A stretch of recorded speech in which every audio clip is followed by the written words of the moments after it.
પહેલા બનેલી ઘટનાને સહજ રીતે સ્વીકારી કે પાટીદાર સમાજના આંદોલનકારીઓ ઉપર જે પોલીસ દમન થયું અને પાટીદાર સમાજના યુવાનોને ધક્કે ચડાવ્યા, એ આદેશ સરકારમાંથી કોને કર્યો હતો એ અમને નથી ખબર.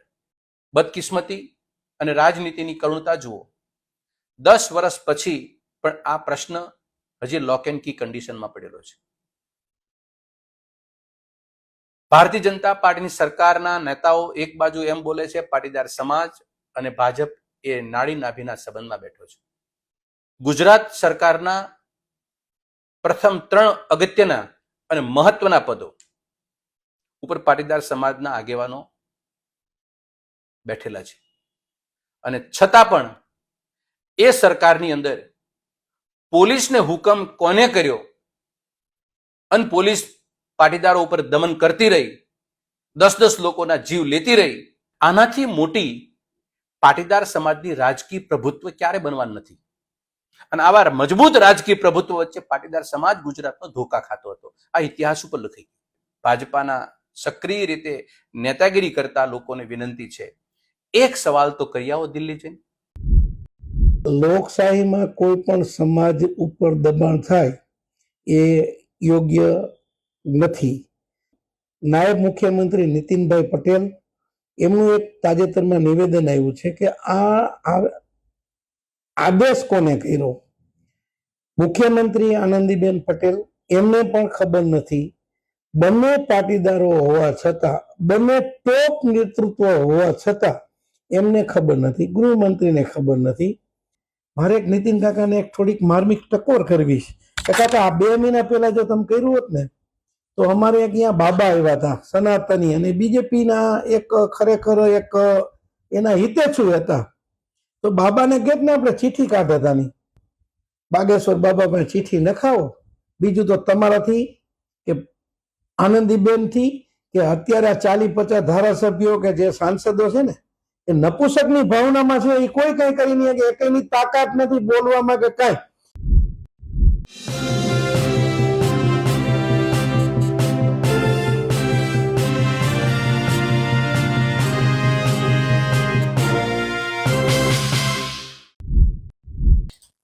થોડા દિવસ પહેલા ભાજપ નેતા નીતિન પટેલે પાટીદાર અનામત આંદોલન વખતે પાટીદાર યુવકો પર ગોળી ચલાવનારને જનરલ ડાયર કહ્યા અને આ જનરલ ડાયર દિલ્હીના હતા જેવી વાત કરી.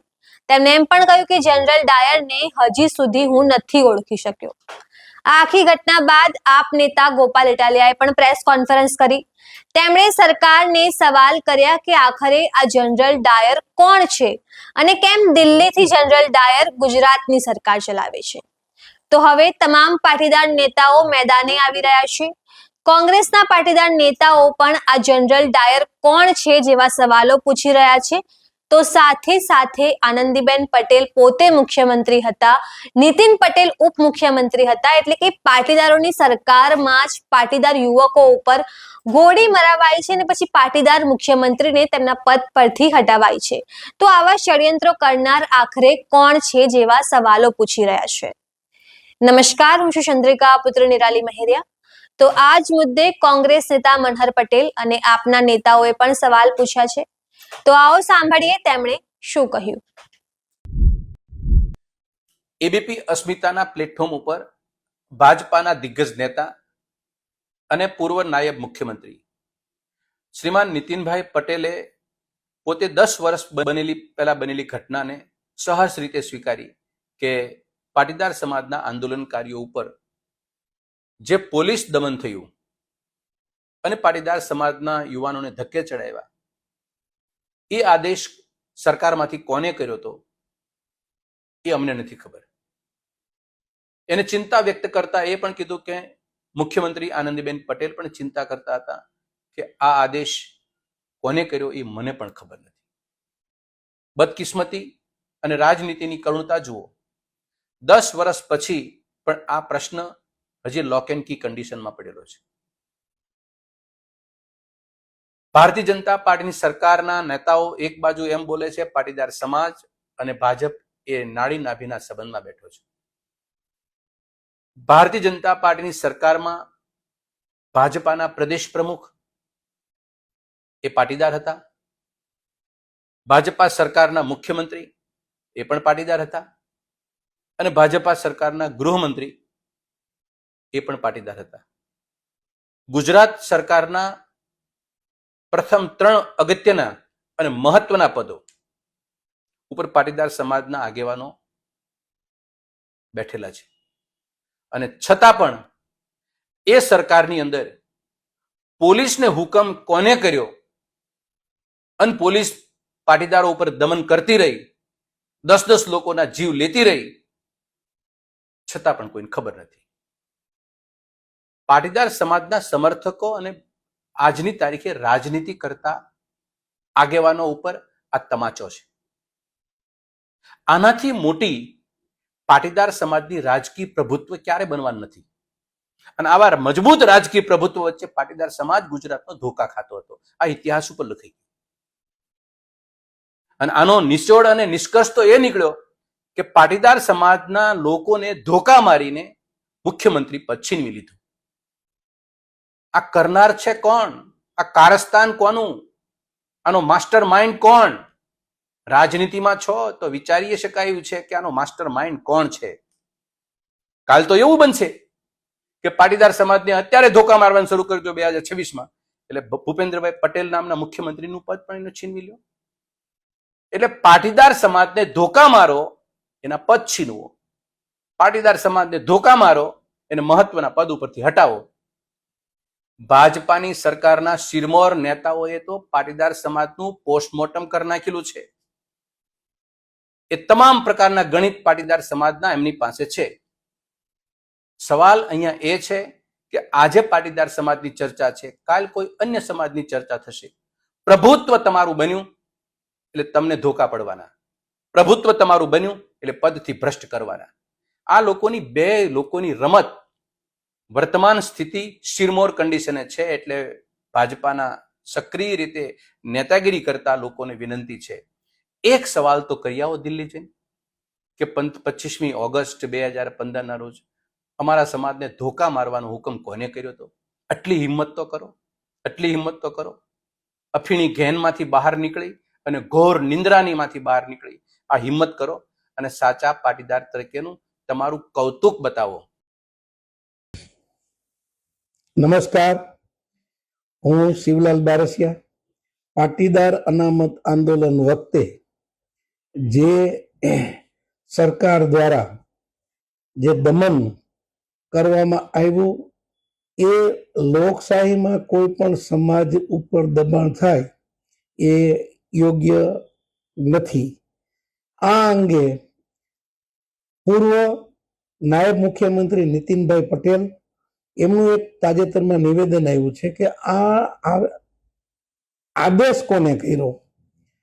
મુખ્યમંત્રી આનંદીબેન પટેલ એમને પણ ખબર નથી.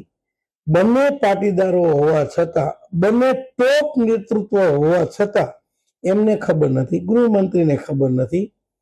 તો આ કર્યું કોને?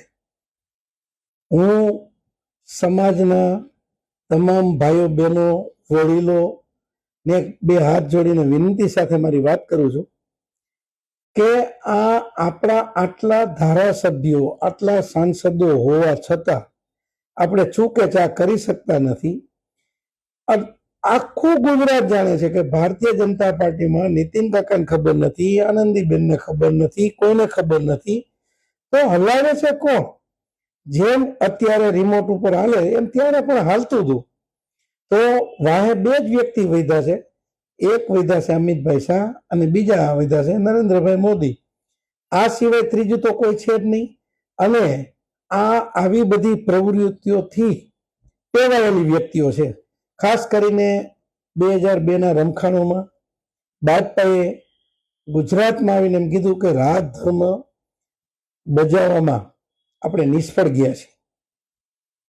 એ વાતમાં હું એમ કહું છું કે પાટીદાર અનામત આંદોલન ઉપર જે પોલીસો દ્વારા અમાનુષી જુલ્મી, જે શેરીઓમાં જઈ બેનો દીકરીઓને ઢસડી, ગાળો બોલી, ગાડીઓના કાચ મકાનો પર નુકસાન કરવા, 14 છોકરાને ગોળીએ દેવા, આટલું ગંભીર પ્રકારનું થયું છતાંય આપણું લોહી ધકતું નથી. આપણને કઈ થતું જ નથી અને છતાંય આપણે ઓલા મરઘા હોય ને એનું એક એક પીછું ના કાઢતા જાય ને દરરોજ દાણા ખવડાવે એટલે એ મુર્ગું એની પાછળ પાછળ જ હાલ્યું જાય. એમ આપણો સમાજ, આપણા સમાજમાં ચંદ નેતાઓને પોતાના રાજકીય લાભ, કોઈ ધંધામાં, કોઈ કે 2 નંબરી જે કરવું હોય એના કારણે આખા સમાજને આપણે કઈ દિશામાં જઈ રહ્યા છે. જે અમે લોકો કે બહારના લોકો કે સમાજના લોકો કહેતા કે આ વસ્તુ ખોટી થઈ છે, આમાં કોનો આદેશ કે કોને કર્યો, તો આજે નીતિન કાકાનું દુઃખ સલકાણ. આપણે નીતિન કાકા ભેગા છીએ, આ વાતમાં અમે પણ ભેગા છીએ. અને મારે એક નીતિન કાકાને એક થોડીક માર્મિક ટકોર કરવી છે કે કાકા આ 2 મહિના પહેલા જો તમે કર્યું હોત ને તો અમારે અહીંયા બાબા આવ્યા હતા સનાતની અને બીજેપીના એક ખરેખર એક એના હિતેચ્છુ હતા, તો બાબાને કહેત ને આપણે ચીઠી કાઢતા નહીં. હજી નીતિન કાકાને કંઈક આ બાગેશ્વર બાબા પાસે ચીઠી નખાવો ને કોણે મારી હતી ખબર પડે. જો તપાસ લોકશાહીમાં આપણે દબાણ ઊભું ન કરાવી ગઈ, તપાસ ન કરાવી ગઈ, આપણે આપણો હક ન લડી ગઈ, આપણે આપણા ઉપર થયેલ જુલ્મને જો એ ક્યાં સુધી એનો ઇતિહાસ એનો આપણે જો તપાસમાં આપણે જો કામ ન કરાવી ગઈ તો આપણે શેનું આ બધું કરી રહ્યા છીએ કઈ ખબર જ પડતી નથી. એટલે મારી વિનંતી છે કે કાકા આજે હું વધુ કઈ નહીં કહું, બાગેશ્વર બાબા પાસે ચીઠી નખાવો. બીજું તો તમારાથી કે આનંદીબેનથી કે અત્યારે આ 40-50 ધારાસભ્યો કે જે સાંસદો છે ને એ નપુસકની ભાવનામાં છે, એ કોઈ કઈ કરી નહીં કે એકની તાકાત નથી બોલવામાં કે કઈ. આપણે આ 14 છોકરાઓને શહીદ કરી દીધા, બધું પતાવ્યું ને એટલે સરદાર સ્ટેડિયમનું નામ બદલાવી નાખ્યું. તો આને આપણે ઈટનો જવાબ પથ્થરથી આપ્યો હોત, કડકાઈથી માગણી કરી હોત, જેને ખોટું કર્યું છે એને આપણે સજા કરાવી હોત, તો આ લોકો આપણાથી ડરત અને ડરત. હજી સમાજને મારી નમ્ર વિનંતી છે, જાગો, કોઈ મોડું નથી થયું. આપણા ગુનેગારોને પાતાળમાંથી આપણે ગોતીને લાવવી એ બધી સામાજિક જવાબદારી આપણી યુવાનો, યુવતીઓ અને સમાજના લોકોની છે. મારી નમ્ર વિનંતી છે કે આ જાગ્યું છે તો આને આ વખતે આપણે એન્ડ સુધી લઈ અને જ્યાં સુધી પૂર્ણ નહીં કરીએ તો આ વરી એકાદું કઈ નવું કાંડ આ લોકો કરશે. કારણ કે આ લોકો 2002 થી આવા કાંડ કરવા ટેવાયેલા છે અને એ જ 2 જણા અત્યારે આખા ગુજરાતનું શાસન કરાવે છે.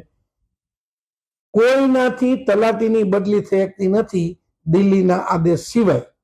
તો સમજી લ્યો કે આમાં તમે શું ભલીવાર અને તમે ન્યાય મેળવી શકશો.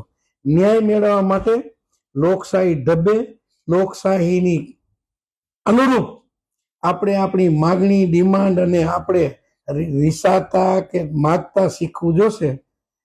મારી નમ્ર વિનંતી છે કે આ અંગે આપણે બધાએ કંઈક ને કંઈક આગળ આવીને કાર્યવાહી કરવી જરૂરી છે.